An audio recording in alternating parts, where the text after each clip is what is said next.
இந்த மோட்டிவ் டிசைனை எப்படி ஸ்டிச் பண்ணலான்றத இந்த வீடியோவில் பார்க்கலாம். ஹாய் ஃபஸ்ட்டு நம்ம எந்த மோட்டிவ் டிசைனை வந்து ஸ்டிச் பண்ண போகிறோமோ அதை வந்து ட்ரேஸ் பண்ணி எடுத்துக்கலாம்.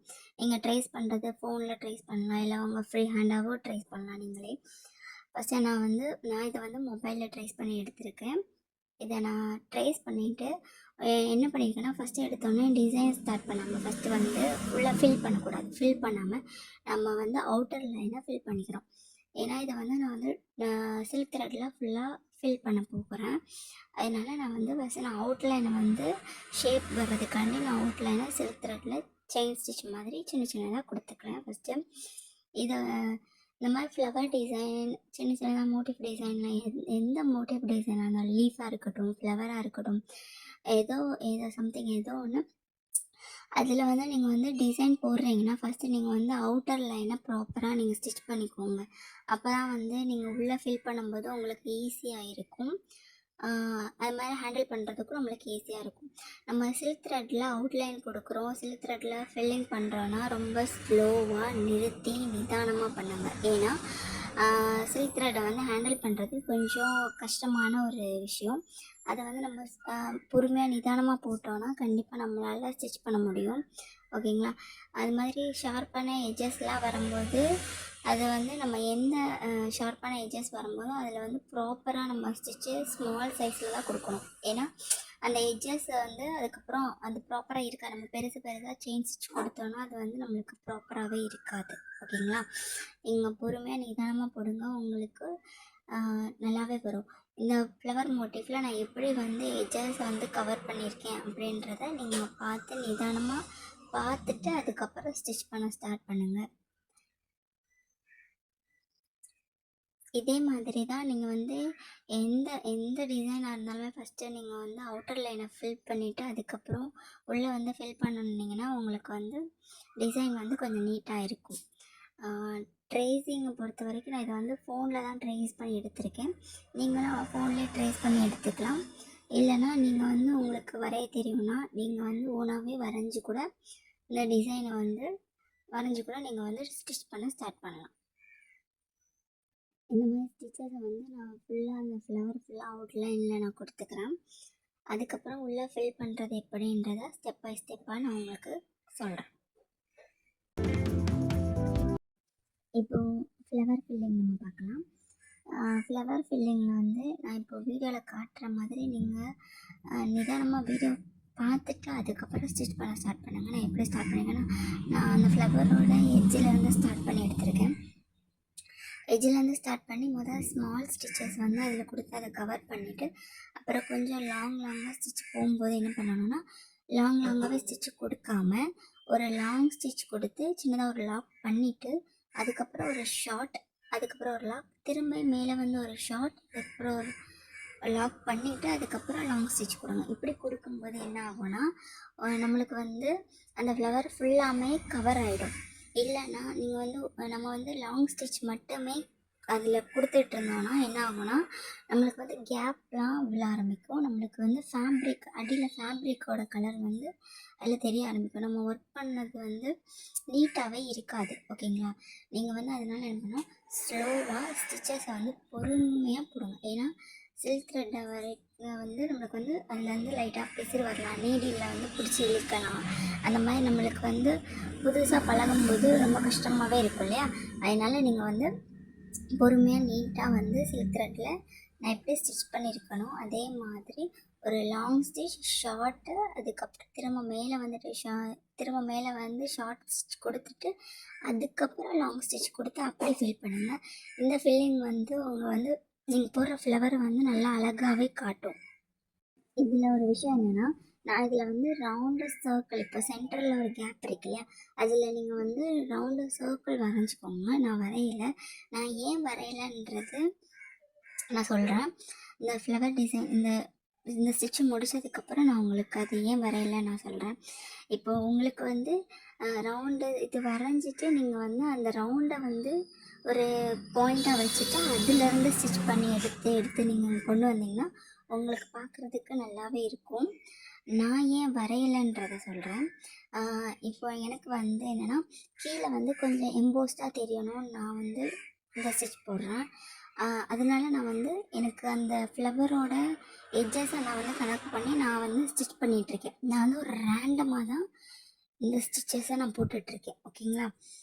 நீங்கள் வந்து ஸ்டார்டிங்கில் இந்த மாதிரி பழகாமல் நீங்கள் சென்டரில் ஒரு ரவுண்ட் போட்டுட்டு அதை வந்து பாயிண்ட்டாக வச்சு நீங்கள் வந்து இந்த ஸ்டிச்சஸை கொடுங்க. அதுவுமே நல்லா தான் இருக்கும். இது வந்து எனக்கு கீழே வந்து கொஞ்சம் பவுன்ஸியாக தெரியணும், கொஞ்சம் எம்போஸ்டாக தெரியணுன்றதுக்காண்டி நான் வந்து இந்த ஸ்டிச்சை நான் வந்து ரவுண்டு போடாமல் நான் வந்து ஒரு ரேண்டமாக ஸ்டிச் பண்ணிகிட்ருக்கேன். ஓகேங்களா? இந்த மாதிரி ஸ்டிச்சை வந்து நம்ம ஃபுல்லாக அந்த மோட்டிவ் ஃபுல்லாக நான் கொடுத்துக்கிறேன். இதை நீங்கள் பொறுமையாக நிதானமாக போடுங்க.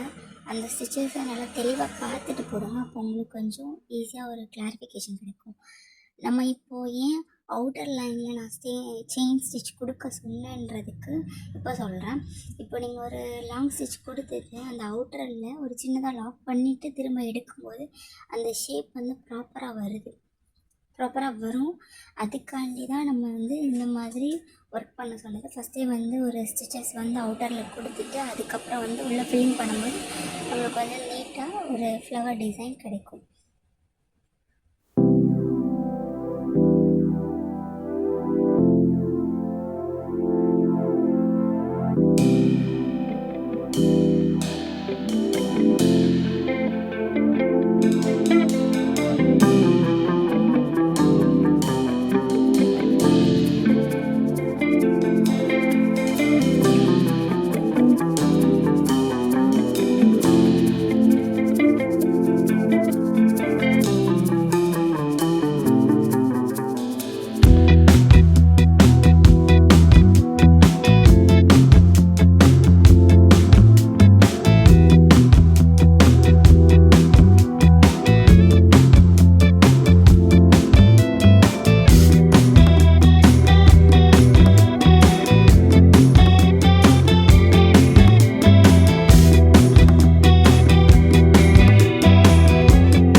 மாதிரி ஸ்டிச்சு வந்து நீங்கள் போடும்போது உங்களுக்கு வந்து இடையில வந்து த்ரெட்டு வந்து கட் ஆயிடுச்சுன்னா, இல்லைன்னா நீங்கள் வந்து சுற்றி வச்சிருக்க த்ரெட்டு வந்து தீர்ந்துச்சுன்னா என்ன பண்ணால், ஃபஸ்ட்டு நீங்கள் வந்து அந்த ஸ்டிச்சை வந்து ஃபினிஷ் பண்ணிவிடுங்க. லாக் ஸ்டிச் போட்டு ஃபினிஷ் பண்ணிவிடுங்க. எண்டு நாட் போட்டு ஃபினிஷ் பண்ணிவிடுங்க ஃபஸ்ட்டு.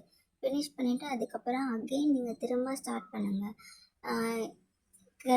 அந்து போச்சுன்னு சொல்லிவிட்டு நீங்கள் வந்து எல்லாத்தையும் உட்காந்து பிரிச்சுட்டு ஃபஸ்ட்டில் இருந்தெல்லாம் நீங்கள் போடாதீங்க. கட் ஆகிடுச்சுன்னா, த்ரெட்டு கட் ஆகிடுச்சுன்னா நீங்கள் ஃபஸ்ட்டில் இருந்து நீங்கள் போடணுன்னு அவசியம் இல்லை. நீங்கள் அந்த த்ரெட்டு கட் ஆன இடத்துல நீங்கள் எண்டு நாட் போட்டுட்டு அதுக்கப்புறம் நீங்கள் வந்து அகெயின் நீங்கள் வந்து உங்கள் ஸ்டிச்சஸை வந்து ஸ்டார்ட் பண்ணுங்கள். ஓகேங்களா? சில்க் த்ரெட்டில் நம்மளுக்கு வந்து பிசுறு தட்டும்போது கொஞ்சம் ஸ்லோவாக வந்து ஹேண்டில் பண்ணுங்கள். நம்ம ஒரு ஃபோர்ஸாக வந்து கீழேருந்து த்ரெட்டை மேலே இழுத்தோன்னா கண்டிப்பாக வந்து த்ரெட்டு வராது. ஓகேங்களா? த்ரெட்டை வந்து கொஞ்சம் பொறுமையாக ஹேண்டில் பண்ணுங்கள்.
நீங்கள் எண்டு நாட் போடும்போதும் அப்படி தான் நீங்கள் வந்து ரொம்ப ஸ்லோவாக போடணும்.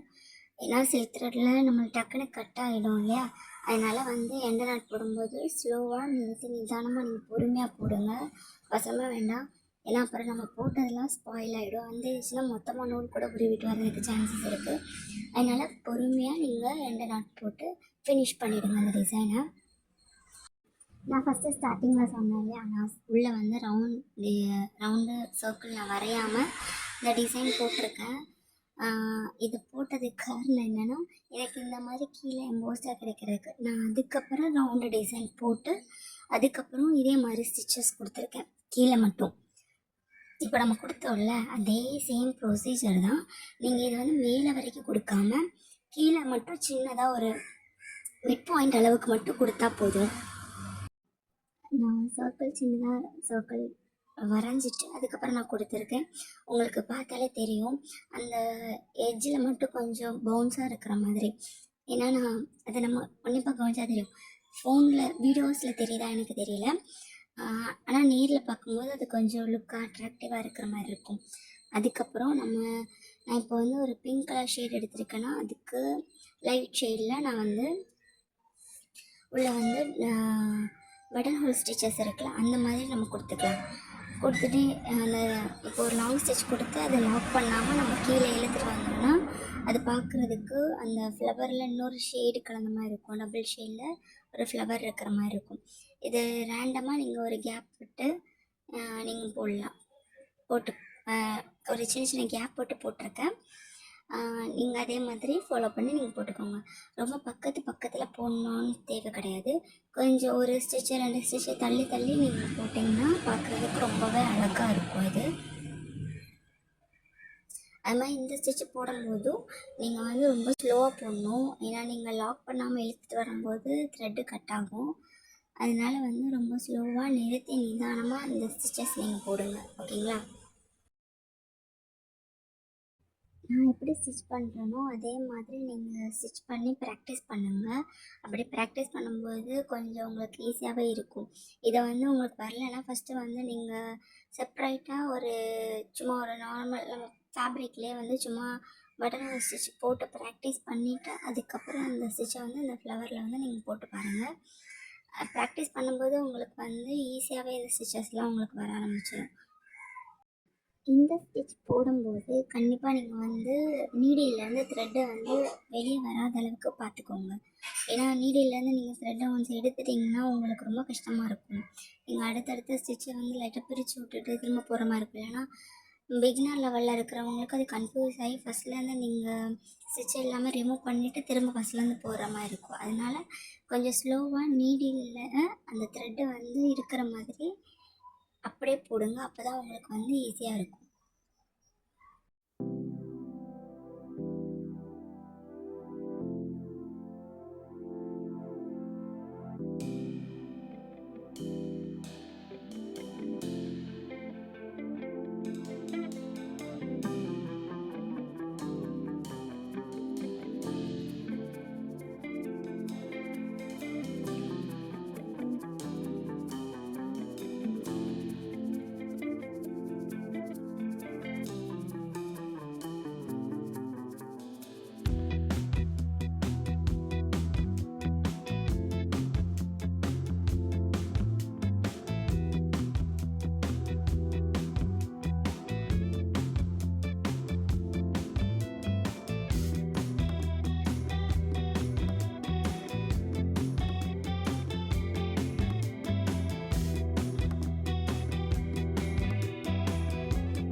நம்மளுக்கு இந்த மாதிரி போட்டுகிட்டே இருக்கும்போது நூல் வந்து ரொம்ப டைட்டாக இழுக்குது இல்லைன்னா பிசுறு மாதிரி வருதுன்னா நம்மளுக்கு வந்து என்ன பண்ணலாம்னா உடனே நீங்கள் அந்த இடத்துல வந்து எண்டு நாட் போட்டுருங்க. எண்டு நாட் போட்டுட்டு அதுக்கப்புறம் திரும்ப அகெயின் அதே மாதிரி ஸ்டிச்சஸ் ஸ்டார்ட் பண்ணுங்கள். ஏன்னா அது உங்களுக்கு கொஞ்சம் டிஸ்டர்பன்ஸாக இருக்கலாம். அதனால நீங்கள் எண்டு நாட் போட்டு அதை கட் பண்ணிவிட்டு கூட திரும்ப நீங்கள் நாட் போட்டு நீங்கள் ஸ்டிச் ஸ்டார்ட் பண்ணலாம். இல்லைன்னா அது உங்களுக்கு டிஸ்டர்ப் ஆகலை அப்படின்னா நீங்கள் வந்து அப்படியே கண்டினியூஸ் பண்ணி எண்டு நாட் போட்டு அப்படியே த்ரெட்டை அப்படியே கண்டினியூஸ் பண்ணி நீங்கள் வந்து ஸ்டிச் பண்ணலாம். ஓகேங்களா? அவ்வளோதான். இந்த டிசைன் வந்து நம்ம கம்ப்ளீட் பண்ணியாச்சு. இந்த மாதிரி டிசைன்லாம் வந்து நீங்கள் வந்து அடிக்கடி ப்ராக்டிஸ் பண்ணுங்கள். உங்களுக்கு நல்லா ப்ராப்பராகவே வரும். அதுக்கப்புறம் நம்ம இப்போ வந்து அடுத்து நெக்ஸ்ட் என்ன பண்ண போகிறோம்னா சென்டர் வந்து நம்ம ஃபில் பண்ணுவோம். ஓகேங்களா? சென்டர் வந்து நம்மளுக்கு எப்படி தோணுதோ அப்படி ஃபில் பண்ணிக்கலாம். உள்ளே நீங்கள் ஸ்டோன் வச்சு அடுத்த சுகர் பீடு அடுத்து பீட்ஸ்லாம் வச்சு கூட நீங்கள் ஒர்க் பண்ணலாம். இல்லைனா ஜம்கி வச்சு ஒர்க் பண்ணலாம். இல்லைனா ஃப்ரெஞ்ச் நாட் போடலாம். ரிங் நோட் போடலாம், என்ன வேணாலும் நம்ம ஃபில் பண்ணலாம். நான் இப்போ வந்து ஈஸியான மெத்தடில் நான் உங்களுக்கு ஃபில் பண்ணுறேன். ஃபஸ்ட்டு நான் வந்து சென்டர் பகுதியில் க்ளூ அப்ளை பண்ணிக்கிறேன் ஃபுல்லாக.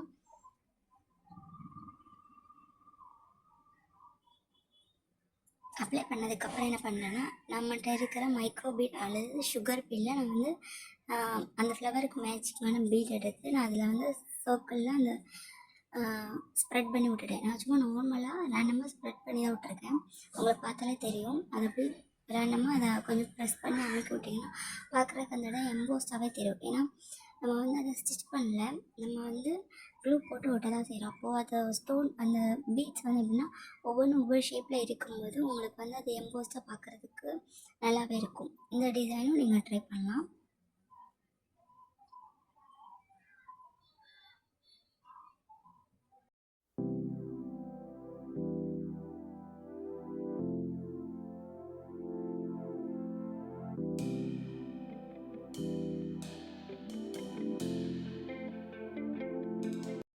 இப்போ நம்ம ஒரு ஃப்ளவர் மோட்டிஃபாக உள்ள ஃபில் பண்ணி முடிச்சதுக்கப்புறம் அவுட்டரில் வந்து ஸ்டிச்சஸ் கொடுத்துக்கலாம். செயின் ஸ்டிச் கொடுக்கலாம், நீங்கள் வந்து சுகர் பீடோ இல்லை பீட்ஸ் ஒர்க்கோ எது வேணாலும் கொடுக்கலாம். அது பார்க்குறதுக்கு உங்கள் டிசைன் வந்து நல்ல லுக்காக காட்டும்.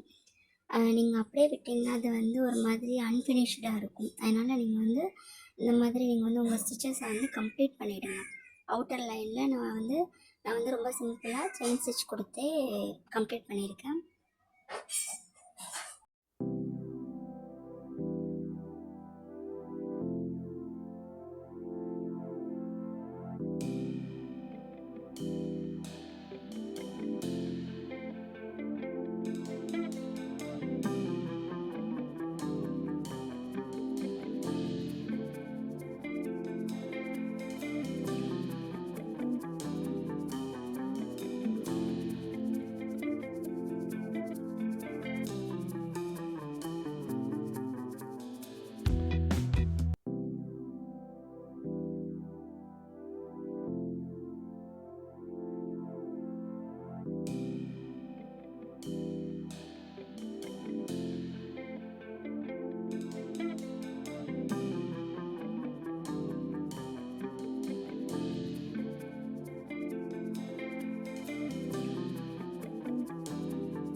ஒர்க் ரிலேட்டடான வீடியோஸ் நம்ம சேனலில் இனிமேல் போடுவோம்.